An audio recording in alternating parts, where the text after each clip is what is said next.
Welcome to Telangana Muchatla news. NEET paper leak వ్యవహారాన్ని నిరసిస్తూ ధర్మాసాగర్ లో కాంగ్రెస్ పార్టీ నాయకులు ఆందోళన చేపట్టారు.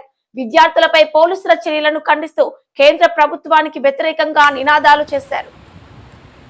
మండల అధ్యక్షుడు పెసర రమేష్ మాట్లాడుతూ విద్యార్థుల భవిష్యత్తుతో చెలగాటమాడే ఘటనలను సహించబోమన్నారు. పేపర్ లీక్ వ్యవహారంపై సమగ్ర విచారణ జరిపి బాధ్యులపై కఠిన చర్యలు తీసుకోవాలని డిమాండ్ చేశారు. విద్యార్థుల సమస్యలను అణచివేయడం కాకుండా వాటికి పరిష్కారం చూపాలని బాధ్యత కేంద్ర ప్రభుత్వంపై ఉందన్నారు. నీట్ పేపర్ లీక్ ఘటనపై నైతిక బాధ్యత వహిస్తూ కేంద్ర విద్యాశాఖ మంత్రి ధర్మేంద్ర ప్రధాన్ రాజీనామా చేయాలని కాంగ్రెస్ నాయకులు డిమాండ్ చేశారు. విద్యార్థుల హక్కులు, వారి భవిష్యత్తు కోసం గ్రామాన తమ పోరాటం కొనసాగుతుందని స్పష్టం చేశారు. ఈ నిరసన కార్యక్రమంలో జిల్లా కమిటీ నాయకులు, సర్పంచులు, ఉప సర్పంచులు, వివిధ గ్రామాల కాంగ్రెస్ నాయకులు, యువజన నాయకులు, మహిళా నాయకులు పాల్గొన్నారు. కేంద్ర ప్రభుత్వ మొండి వైఖరికి నిరసనగా మొన్న అన్ని రాష్ట్రాలకు సంబంధించిన విద్యార్థులందరూ కేంద్ర ప్రభుత్వంపై శాంతియుతంగా నిరసన కార్యక్రమాన్ని వాళ్ళు పెట్టుకోవడం జరిగింది. ఎందుకంటే గత సంవత్సరం కూడా నీట్ పేపర్ లీక్ అయింది, ఈ సంవత్సరం కూడా నీట్ పేపర్ లీక్ అయింది. ఎంతో మంది విద్యార్థులు వాళ్ళ తల్లిదండ్రులు కష్టపడి కూలినాలు చేసి వాళ్ళను లాంగ్ టర్మ్ కోచింగ్ పోయి ఎగ్జామ్ వచ్చేసరికి పేపర్ లీక్ అయ్యేసరికి చాలా మంది ఆత్మహత్యలు చేసుకుంటారు, చాలా మంది విద్యార్థుల జీవితాలు ఆగమవుతాయి. ఇట్లాంటి కార్యక్రమాన్ని ఈ ప్రధాని మోదీ కావచ్చు, ఆ శాఖకు సంబంధించిన మంత్రి ధర్మేంద్ర ప్రసాద్ కావచ్చు, వీళ్ళందరూ కూడా అంటే గత 2 సంవత్సరాల కాంచెలు కూడా ఈ లీక్లను ప్రోత్సహించుకుంటూ వస్తున్నారు.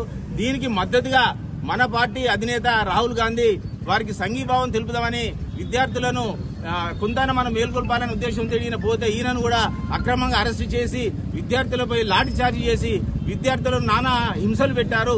మా కాంగ్రెస్ పార్టీ నాయకులను కూడా రాత్రి 12 గంటల వరకు కూడా ఎంపీలను, ఎమ్మెల్యేలను కూడా వివిధ పోలీస్ స్టేషన్లు తిప్పి వాళ్ళను నానా హింసలు పెట్టారు.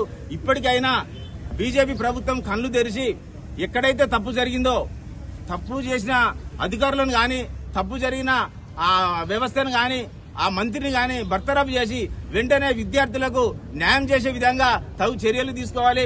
అదేవిధంగా చాలా మంది విద్యార్థులకు తలలు వలినాయి, కాళ్ళు ఇరినాయి, చాలా మంది చాలా రకాలుగా ఇంజూరీ అయి ఉన్నారు. వాళ్లకు వీళ్ళు ఉచిత వైద్యం చేసి వాళ్ళను కూడా వాళ్ళ యొక్క నష్టపరిహారం కూడా వాళ్ళకు కల్పించాలని కోరుతూ ఈ రోజు సెంట్రల్లో జరిగే పాలన దాదాపు దేశవ్యాప్తంగా తెలుసు. ఎక్కడైతే ఇంతకుముందు నాగరాజు చెప్పినట్టుగా ఎక్కడైతే బలంగా వారికి కాంగ్రెస్ పార్టీ అవుపడుతుందో ఆ రాష్ట్రాన్ని వీక్ చేయాలి.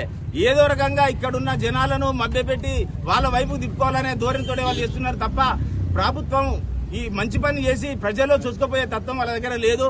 దయచేసి రేపు జరగబోయే ఏ కార్యక్రమంలోనైనా కూడా కాంగ్రెస్ పార్టీ ముందుండి ఏఐసీసీ గాని, పిసిసి గాని, డిసిసి గాని, మండల శాఖ గాని ప్రతి దాన్ని ఎప్పటికప్పుడు ముక్త ఖండంతో ఖండించుకుంటూ విద్యార్థులకు మేము వెన్నుదన్నుగా ఉంటామని కోర్చు ఇక్కడికి విచ్చేసిన వివిధ గ్రామాల సర్పంచులకు, జిల్లా నుండి విచ్చేసిన ఇన్ఛార్జీలకు, జిల్లా ఉపాధ్యక్షులకు, కార్యదర్శులకు, ఇక్కడికి విచ్చేసిన కాంగ్రెస్ పార్టీ కుటుంబ సభ్యులందరికీ పేరు పేరున ధన్యవాదాలు తెలియజేస్తున్నాను.